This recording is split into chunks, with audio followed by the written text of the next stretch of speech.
Here we are today for Grand Rounds, and we have a distinguished speaker, Dr. Michel Maziade from Laval University in Quebec City.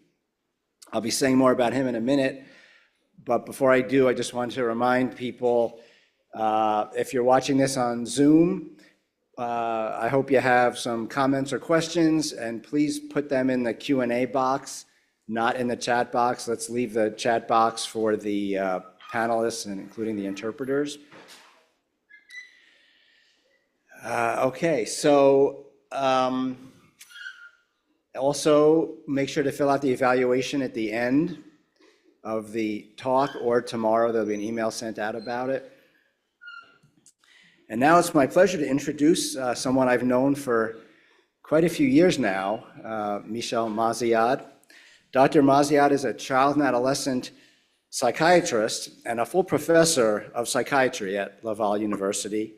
He's an internationally recognized expert in the developmental precursors of serious mental illness, and he's conducted decades of research on young people at genetic high risk for schizophrenia, bipolar disorder, and major depressive disorder.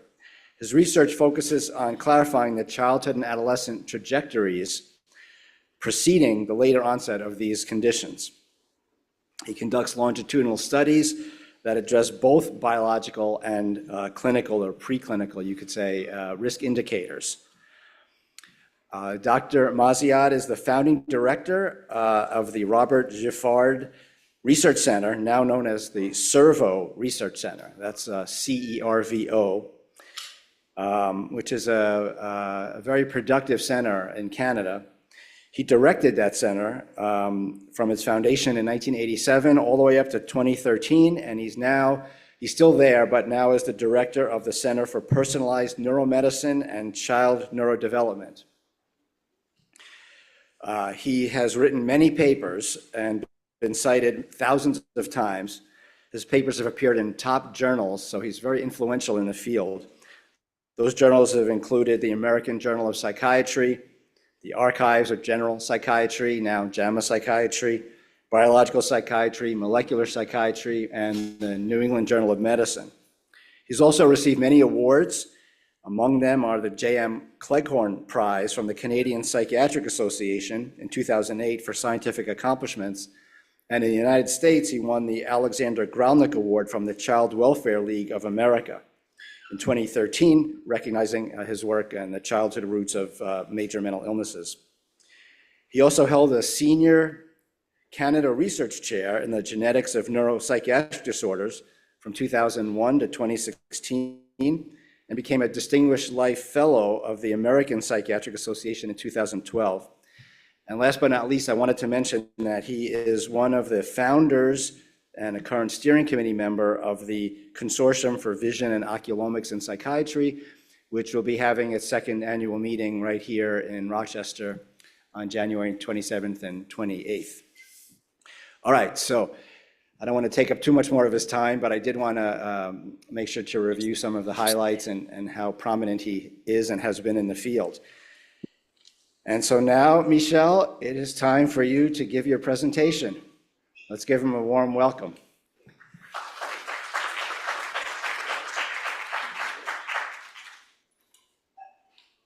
Thank you, Steve. I suppose you hear me well. And thank you for your nice introduction. And I am really honored, and very pleased to be with you all this morning. I want particularly to thank Steve for this invitation.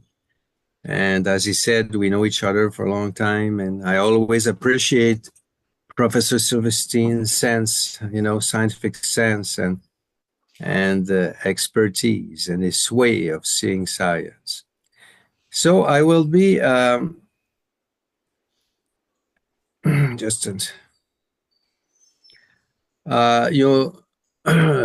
I am at my second slide. I'm just checking if everything is working well. Suppose so on your side.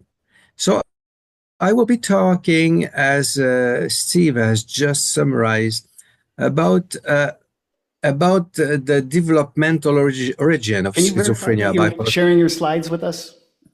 Yes, I do. You don't see them?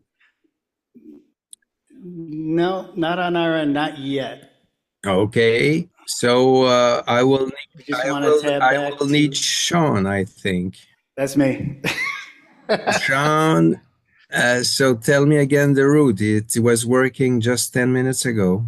Yeah, so you want to remember the icon next to the slider on presenter? Do you have that showing? Because just as an information, I see you, Yep. and I don't understand why. So give me the way to get out of it. It should be, if you see your slides in presenter, there should be, you just have to share them through Zoom. There's the green button at the bottom if you were having the Zoom window as your main window. Mm-hmm. It seems that I'm not out. I am still online because I see you in the room, all of you. So shall we start from the beginning? You can just share your screen and then we can maybe walk you through it to get you to where we need you to be. I don't have the same environment. I don't see the share. It's as if I would be out of line, but I'm still in because I see you over there. So just make sure that Zoom is your active application at the moment. And you should see some controls that will indicate that you are.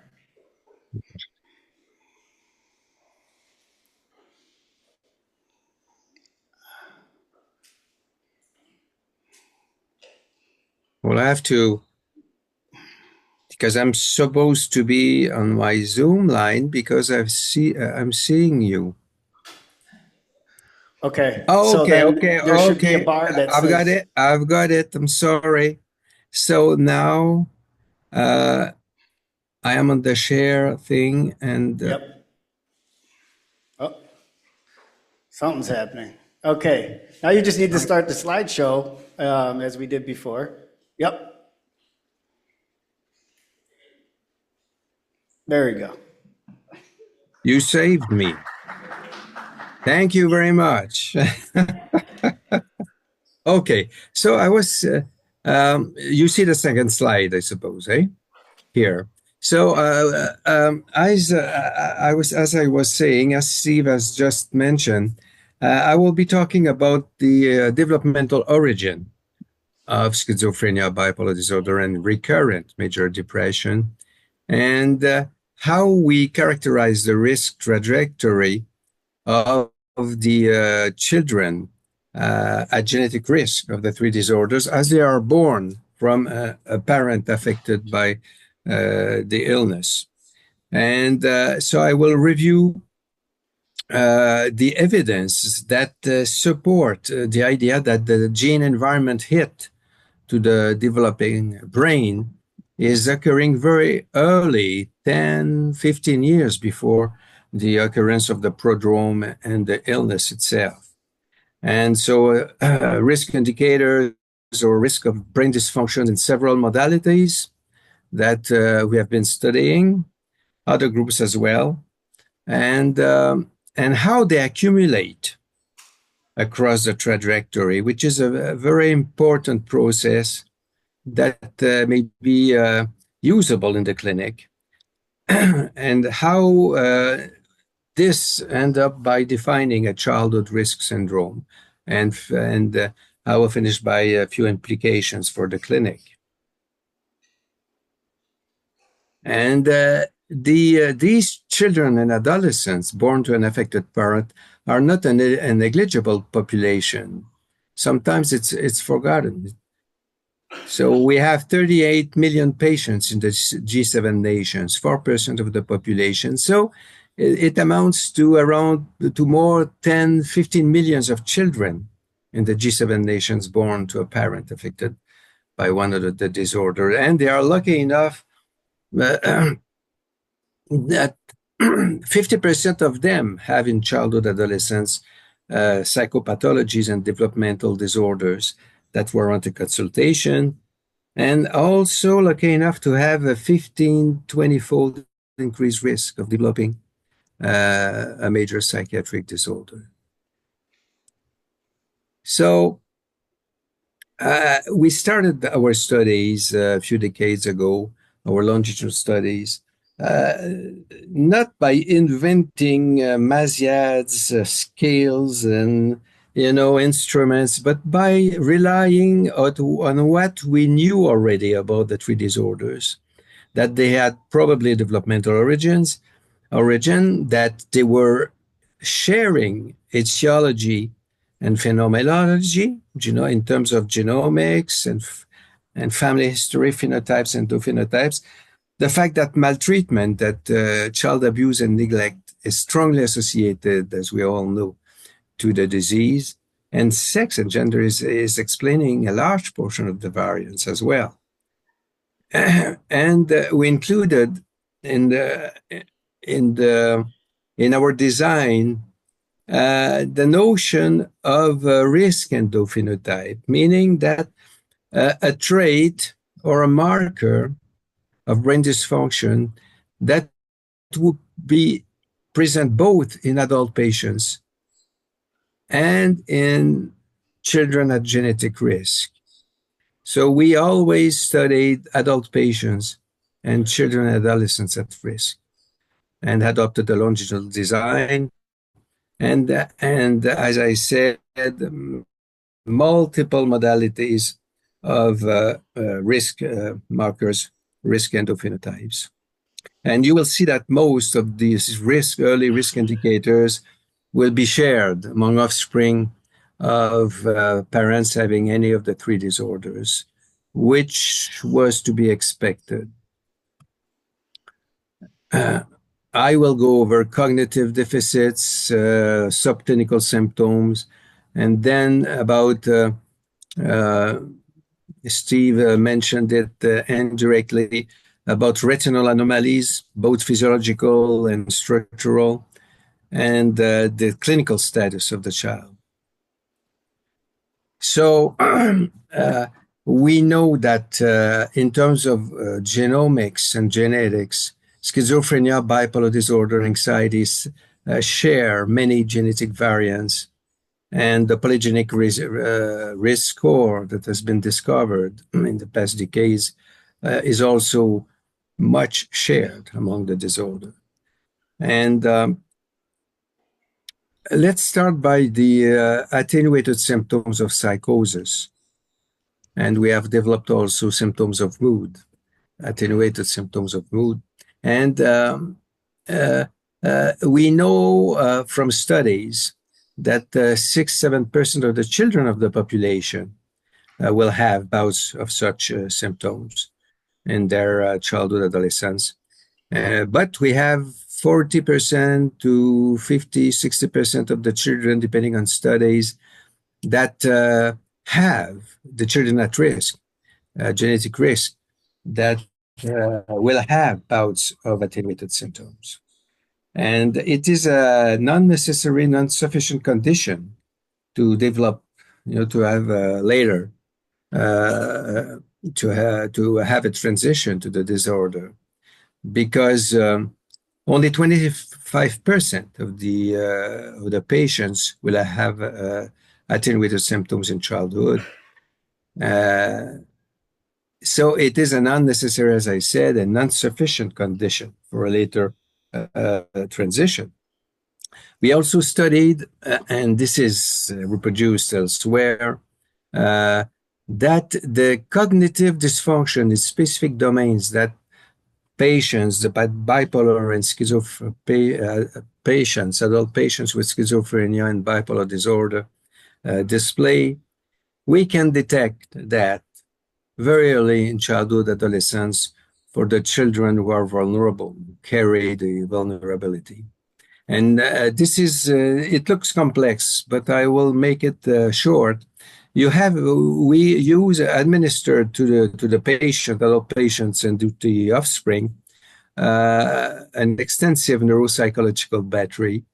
And the four main domains that we were expecting to show deficits, both in children and adult patients, were in episodic memory, both verbal and visual conditions, processing speeds and executive functions. And when we look at the black profile here, those are the offspring. And you see how it may correspond. And you have the control here, the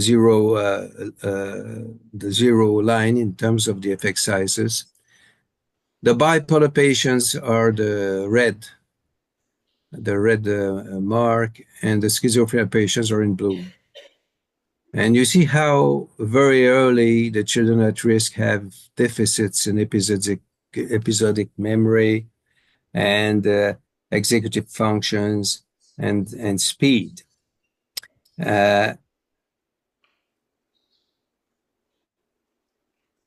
And just here, very briefly, we have shown, as others, that these cognitive deficits are shared by bipolar patients and schizophrenia patients. And then we introduced child abuse and neglect in the story, and we reported in 2015 that childhood trauma, right in childhood and adolescence, was associated with some of these cognitive deficits, especially in visual memory and executive functions and global IQ functioning, suggesting that one of the mechanisms through which maltreatment would increase the risk along the trajectory could be mediated by an effect on the cognitive problems or cognitive deficits. If we go to the retina, in terms of with the objective of looking at potential physiological endophenotypes on that side, we use the electroretinography starting 15 years ago and have repetitive measurements of ERG. ERG, many of you may know, is in a nutshell, assessing the biopotential generated by the retina in response to light stimuli in standardized conditions. And it is a non-invasive technique. It is applicable to children as well as adult patients. And it generates a wave of response, a typical wave. And you can measure the amplitudes of the response of the cone and the rods separately. And the time, the latencies of response. And with these measurements, we have shown and started to report the findings in 2015, I think, that schizophrenia, bipolar patients, and major depression were presenting difference with controls. This is a large sample of many hundreds patients and controls. And you have the schizophrenic patient here, bipolar patients, and major depression.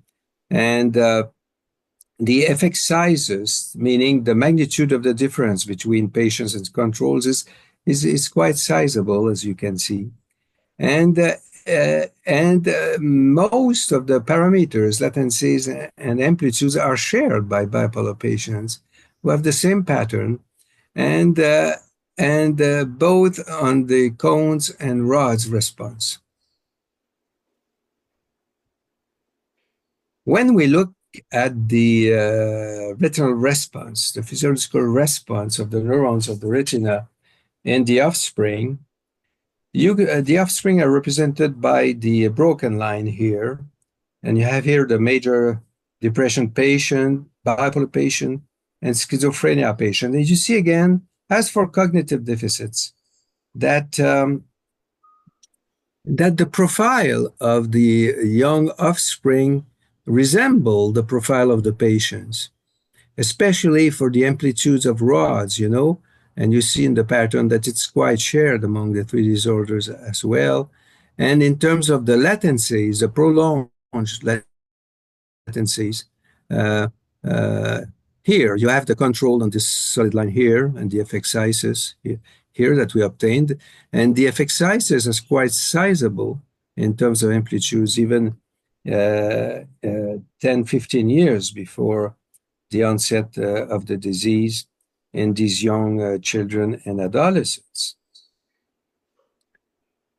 So that was interesting. The first paper published on this was in Biological Psychiatry in 2010. And when we look, this looks complex, but I will just say one thing about it, two things. We tested, this was reported a few years ago, we tested a relationship between these ERG anomalies in the offspring and the subclinical and symptoms and the clinical parameters that are parts of the risk syndromes, right? And we found a significant association. So these ERG anomalies are related with psychotic-like experiences, significantly associated with lower cognitive functionings in the specific domains, and with a decline in global functioning assessed by the CGAS, the GAF, the Global Functioning Score, and with the presence of non-psychotic, non-affective DSM diagnosis.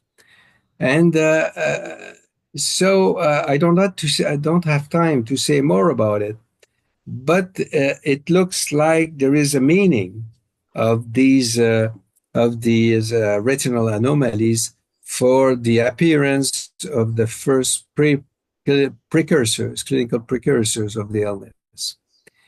And so it illustrates the presence of the anomalies in children, the same anomalies in the patients.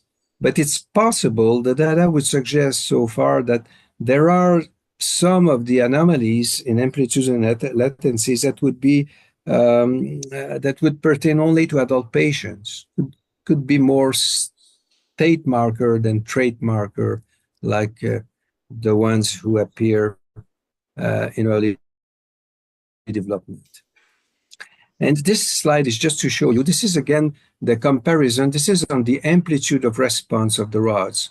And you have the controls here and the schizophrenia patients, bipolar and depressive. And you see, you can look, it illustrates the difference between the schizophrenia patients and controls. But what is remarkable is how the scatter, how it is heterogeneous in terms of values, and a large proportion of the schizophrenia patients or bipolar patients are, in the normal or supernormal zone of the values in the controls. So it illustrates how a single indicator here, a neurobiological marker, is associated with the disease and with the development, the prediction of the disease, but is neither sufficient nor necessary to have the disease. And that's why the accumulation, in my view, becomes an important concept in research and for the clinic to distinguish the children, the same families. And around a few years ago, we went to the structure of the retina, the microanatomy of the retina. And we use, again, here a technology largely used in ophthalmology, for instance, optical coherence tomography, OCT.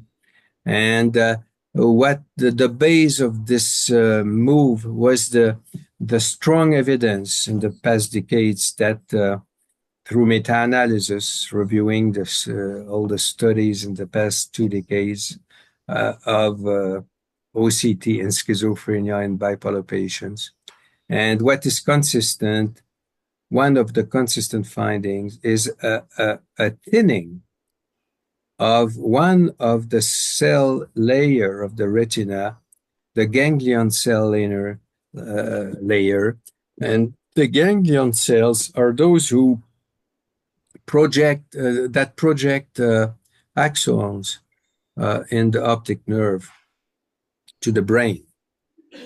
And we, in an exploratory study of around 200 subjects, divided in controls and adult patients and offspring, and we reproduced in our lab the observation that the adult patient had a thinning of this of the GCL and GCL-IPL complex in comparison to controls. You have the same scatter of values, you can see here, as we saw in ERG and cognition. And the children, as expected, as hypothesized, showed also a thinning of the GCL IPL complex in comparison to control. So same pattern as we have in ERG, in the physiology of the retina, here in the structure. And in preliminary analysis, we find an association between the structure and the function.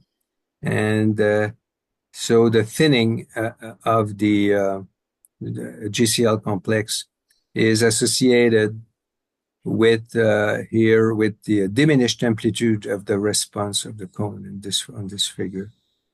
And an hypothesis underlying the thinning of the GCL layer would be a loss of cell, for instance, so a neurogenesis problem. And so this suggests that both measures, both the structure and the function, should be investigated in future studies to see which one is the most informative, of how the combination of the two measurements would be more predictive and would indicate more about the pathophysiology. So familial at-risk children carry risk indicators that adult patients carry. It clearly supports what I said, clearly signal an early gene environment hit, possibly inflammatory or multiple hits to the developing brain early in childhood and adolescence and young adulthood. So the childhood risk syndrome, based on these empirical observation, could be defined in children having a positive family history, progressively developing cognitive deficits, and physiological and retinal anomalies as a mirror, as you know, as living neuronal tissues on which we have access, attenuated bouts of psychotic symptoms, the developmental usual frequently occurring non-psychotic, non-affective DSM disorders, and a decline of global functioning, especially in the presence of exposure to childhood abuse or neglect. So let's say a word about the aggregation, the accumulation process of these risk indicators. We observed in our sample that some children tended to accumulate progressively across childhood and adolescence these different indicators in different order of occurrence. We don't know what it means yet. And this was reported in 2016 in schizophrenia research. You have the distribution of the combination of the aggregation of risk indicators that I mentioned earlier. So those children who would have 2, this is the mode, 3 would carry 3, 4, 5 of these risk indicators. And when we looked at the difference between the transitioners, the offspring who transitioned.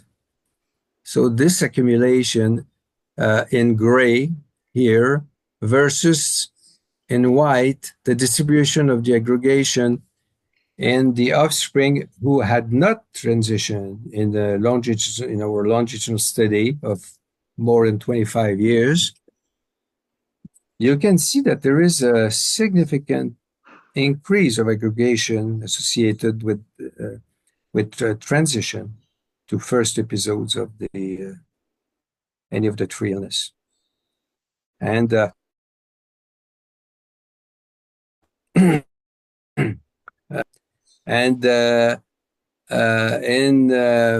around 10 years ago, there were papers published by Professor Cannon and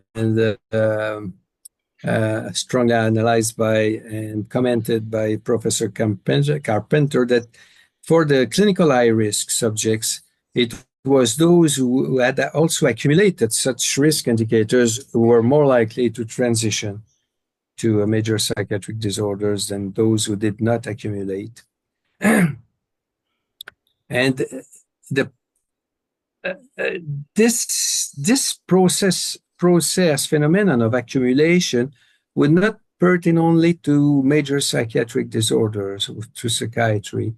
It has been observed for a long time in other complex disorders, like in the families of the offspring descending from families densely affected by cardiovascular metabolic disorders. And there are now guidelines for cardiologists and pediatricians as to how to handle the children at risk descending from these families, because they accumulate a complex of, say, markers or clinical signs, biological signs that the adult patients do carry as well, like obesity or overweight, high blood pressure, dyslipidemia, diabetic syndrome, or hyperglycemia. And now they conceptualize modes of surveillance of these children and their guidelines that are reviewed from time to time. So the fact that most of the individual risk indicators are neither necessary nor sufficient to predict a transition to illness, it raises the relevance of the process of accumulation. And again, when we looked at the child abuse and neglect, the type of association it would have, the exposure would have with the accumulation, we reported in Schizophrenia Bolton Open in 2022 that when there is in absence of exposure, you have an odds ratio of transition of 2 in our cohort, in both girls and boys. But in presence of exposure, the odds ratio, there is a significant interaction with sex. And that the odds ratio increases to around 5 in boys, the odds ratio of a transition, versus 2 for girls. So it could be another potential mechanisms through which child abuse and neglect contribute to the pathophysiology and to the risk of developing the major psychiatric disorder. We found observed little familial resemblance on risk indicators, and particularly on the accumulation propensity in these children. So say the 2 or the 3 sibs, the 3 children of a psychotic or bipolar parent do not show the same level of accumulation. So a clinician, and this must be more studied in research as well, of course, it is with an appropriate and short inquiry, you can distinguish the most at risk among the SIPship and adapt the type of surveillance. A problem, for instance, we have in all the everywhere in the world is the fact that adult psychiatrists do not inquire about the children of their patients, age 45, 42 and younger. So they cannot refer to the appropriate specialized service the children who would have a decline in functioning or have a type of accumulation from year to year of indicators, of risk indicators.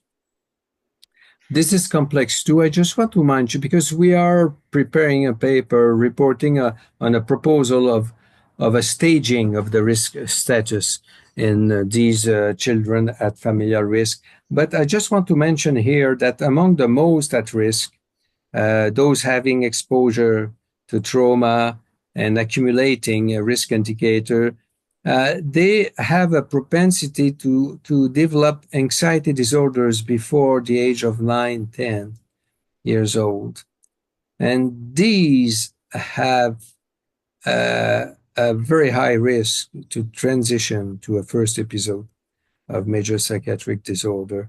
And this is important, most probably for the clinician in child psychiatry and psychology and family practitioners. So to conclude,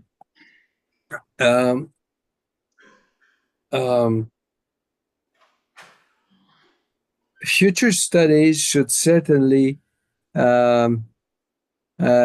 look more for temporality and sensitive periods in cross-sectional and longitudinal studies, and give no attention to a preclinical staging of the risk status of the children that would be easily translatable, translational to the clinic. And I think that the field is ready for preventive clinical trials, evaluate different modes of surveillance depending on the profile of the child and certainly the degree of accumulation they have depending on their age.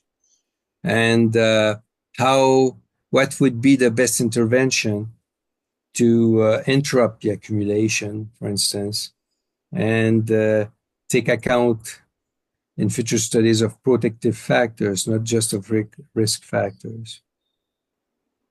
Because prevention is not just eliminating the possibility of a later transition to illness. As in other complex disorders, it's also delaying, for instance, the age of onset of illness. This is important for a youth, if the illness occurs at the age of 25 or 30 instead of 18, for the child, adolescent, and young adult to have the opportunity to develop his social abilities and the rest. Also, prevention is also fostering the emergence of a milder form of the re-diagnosis, and of course improve the quality of life.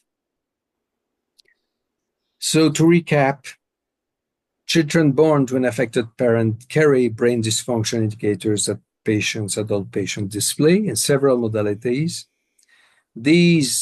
Majority of these risk and markers are shared. The accumulation is a better predictor of a transition. There is low familial resemblance, so it's a quality for early detection and prevention. And the clustering is a definite help to the definition of risk syndrome, will help to define a preclinical staging of the risk status, and help in designing preventive clinical trials. In the clinic, emerging anxiety before the age of 8, 10 years is important. It's easy to detect for child psychiatrists and family doctors, if they are trained to that, informed of that. It's a significant sign, and you may be aware that the guidelines published in 2020 by the American Academy of Child Psychiatry recommend to treat energically anxiety starting at the age of 6 in children, 6 years old, both TCC and pharmacological treatment. So in terms of ethics, we have no problem because the guidelines say that anyway, you have to treat these children because it's not good for their not just their psychiatric future, but for their social future. And the red alert for the clinician is if when you inquire about the children of the parent you have in your office because he is himself affected by the disorder and needs treatment, is a decline in global functioning, difficulties in academic performance that were not there before that are not present, significant anxiety before age 10, exposure to one of the 5 forms of abuse and neglect, and bouts of attenuated psychotic symptoms. It looks very much like the practice that pediatricians and cardiologists have for the children descending from cardiovascular metabolic disorder. So alone, I would have done nothing. So I have my team, who is an expert team, interdisciplinary. I have to thank them. And Professor Bureau is a biostatistician and a geneticist who has an international reputation. And Professor Isabel is in brain health economics with us, developing our program now. She's coming back from London. Professor Girard is an analyst of the genome. Professor Berthelot is an expert, internationally renowned in maltreatment, in abuse and neglect, and a team of experienced professional assistant and student, medical and PhD students in our team. So many thanks to them, and thank you for your attention.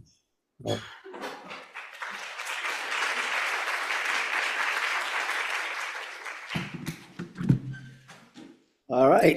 Thank you, Michel. That was interesting and thought-provoking. And now we have a few minutes for questions. So I'm going to start by asking some questions that have come in by people who watched your talk over Zoom. The first one is a comment, just that that what you're describing in terms of the risk factors and accumulation seems to parallel what's found in substance use disorders. Is that something that you've thought about or written about? No, that's interesting though. Thank you for the comment. I would say that just an idea I have in mind about this is that child abuse, substance abuse in adult patients is strongly comorbid. I think the 70% of comorbidity with depression, psychosis, and bipolar disorder. So I don't know about youth, but we should not be surprised that accumulation is important there as well. Okay. Another question, I guess, is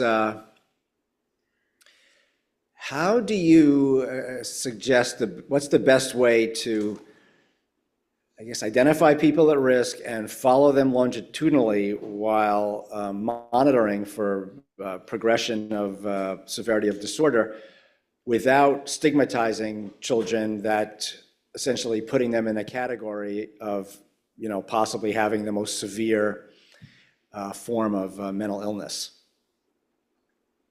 Yeah, this is always the question and the golden question, because we have to have that in mind. I have been now involved with these families and children as a child and adolescent psychiatrist in the clinic and in my research, so for 4 decades. And I never had one bad experience or, a very negative rejection in my clinical office or in our request for participating to our study. And we have a very low attrition rate. So my feeling is that stigmatization is a problem in the head of professionals, ethicians, decision makers. The families want treatment, the young families, and they worry about their children. This was a point that I was raising in the paper you mentioned that I published in the New England Journal of Medicine. So if you ask to say to Manon Ellegers, who is running such studies in the Netherlands, she has the same impression, the same opinion. Or if you ask to Daniela Eifman and Professor Birmacher, and there are such studies in Pittsburgh, and there is an interesting, Steve, editorial in Bipolar Disorder published by a professor, I don't remember the name, saying that it is inhuman and stigmatizing to do such research and trying to stage the risk status, and terrible, terrible, terrible. And you have the response to this editorial. I think it was 2 years ago in the journal Bipolar Disorders, who replied, the names of the scientists that I just mentioned, who replied the response I have.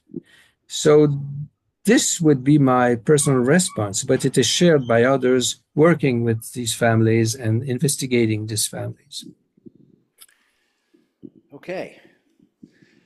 Well, I have another question that's come in over Zoom, and this is about children with genetic syndromes like 22q deletion syndrome, who also seem to have about a 25% chance of developing a psychotic disorder. Do you know if there are any studies of that population that have looked at, for example, what the clinical or preclinical or biological risk factors are, the accumulation of them in that group? Yeah, this is also a good question, Steve. This a very important study on that has been ran for, I think, 20 years by Professor Anne Bassett in Toronto. And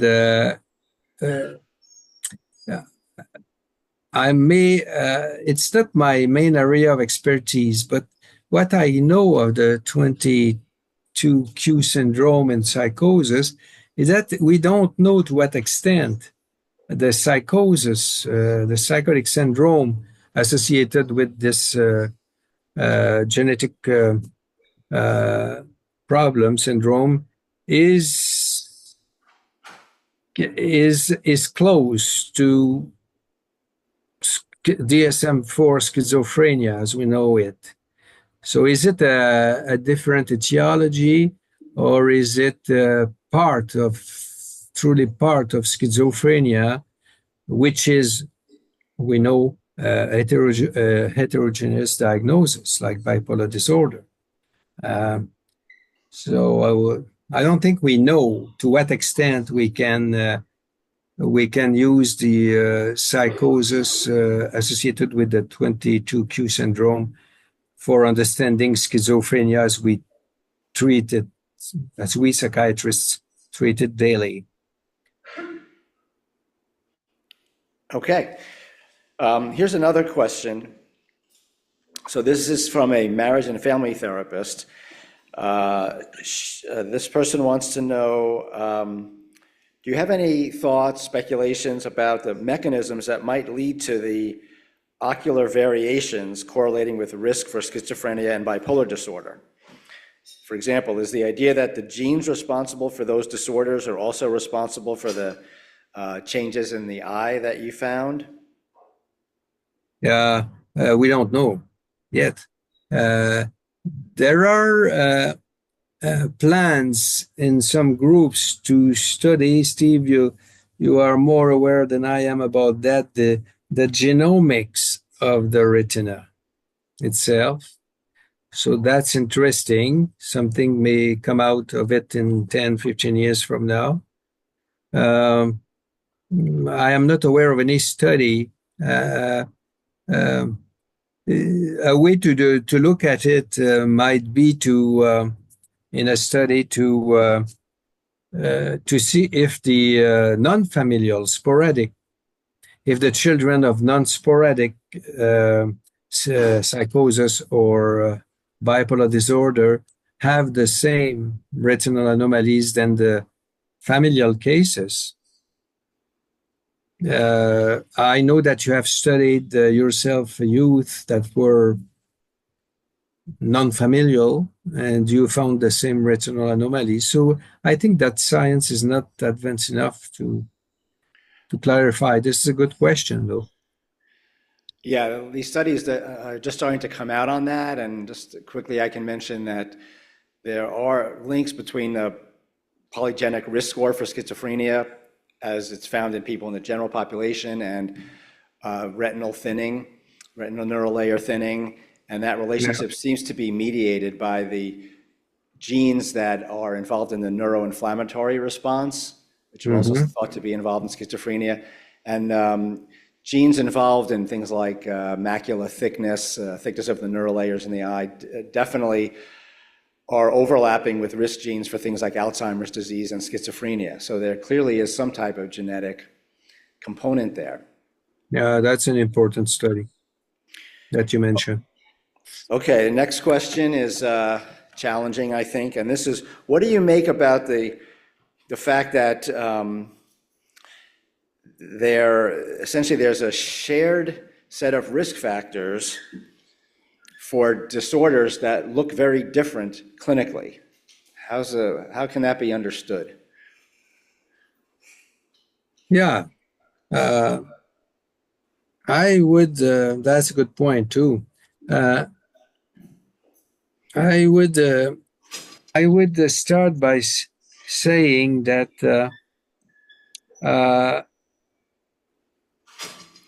3 or 4 disorders, important like anxiety, bipolar disorder, depression, and major depression and psychosis, have or share, say, 70% of the etiology among themselves. Why should it be so surprising? Because if you look at the metabolic cardiovascular disorders, just mentioned them, if you know, obesity, dyslipidemia, diabetes, hypertension. So patients have only one of these disorders. Patients have comorbid disorders. You don't treat a patient with dyslipidemia and hypertension like a patient who is just obese, and you have arteriosclerosis always close to the clinical picture. So there is common shared etiologies between hypertension, obesity, diabetic disease syndromes, and other dyslipidemic syndromes. So why should it be surprising that in major psychiatric disorders that say, let's say, look different, but no, they are treated now with the same molecules, by the way? Why shall we be surprised by that? I'm not. And the fact that they share the etiologies is an asset for prevention, because when you we already know that family studies uh, published by Rudolf Huer and Dr. Razik, and well, it was in Schizophrenia Bulletin 10 years ago, that the schizophrenia parents have offspring who have a 10% risk of developing schizophrenia, but they have a very high risk also to develop bipolar disorder and major depression. And it's the same if you start with a proband, a parent who is bipolar. So the children are at risk of the three disorders and anxiety, severe anxiety disorders. So if we, when we have a children having a family history and accumulating, what we have observed at the time of transition, that we call the first episode of a major disorder, is that whatever the parental diagnosis, they can have a first episode of depression, first episode of psychosis, first episode of hypomania or hyperthymia or mania, you know, and we know that the lifetime diagnosis from many studies, I mean, it is accepted that you'll have the lifetime, the definite lifetime diagnosis 6, 7, 8 years after the first episode. So there is a mix of several things that we have to decipher, but we know enough in psychiatry to progress as we do. Oh, Okay, now let me, so that's all the questions that have come in through the Zoom attendees. Any other questions from the live audience? Okay, and oh, I thought we have someone who's hesitating to ask a question. Yeah, we got about 1 minute left. Yeah, it's going to be very quick. Okay. I appreciate the kind of outlining and structure you gave to the risk factors that you discussed. One thing that we've seen within our CHR clinic here, and also kind of in the broader literature, is the role of cannabis as an additional potential risk factor, specifically looking at older adolescents, and then also that role of the anxiety disorders that you mentioned, and how cannabis may be used as a method of coping there, inadvertently increasing their risk. I'm wondering if cannabis use in particular has come up in any of your research thus far. That's another important issue. And we don't have, we think, reliable measurements of cannabis and timing of the abuse of cannabis. Because in a longitudinal study, you want to keep the relationship with the family. And when an adolescent, tells you that he doesn't want his parent to know, etc., so you cannot validate with family interviews what we do. So we intend, but we didn't look at it because of that. We should maybe, and because it's important, and with all the precaution in writing it about the reliability of the measures and the reliability of the timing of the exposure to cannabis. It's the same for abuse, 80% of child abuse and neglect we had is occurring before the age of 7. But it was difficult to have reliable measurement of sexual abuse in adolescents, you see. We have the same problem with these two measurements. I think it's the same in other problem in longitudinal studies, and that's why none of the groups have reported important findings. I hope you can report things about that yourself with your group. Yeah, we can do that here because we're seeing people in a clinic, and so that's just part of the normal assessment. But I could see it would be more difficult doing a longitudinal study with the whole family involved, starting when the person's a child. All right, Michel, we are out of time. So on behalf of the department, I want to thank you for your presentation today and all the interesting findings. And for those of you here or on Zoom, remember to complete the evaluation also. And Michel, I will see you next week, I believe. Yes, we meet each other next week. So Yes. thank you very much for the invitation, and thank you for your questions and interest. right. It gives me the feeling I was not too boring. Okay. No. Bye-bye. Bye bye. Have a good afternoon.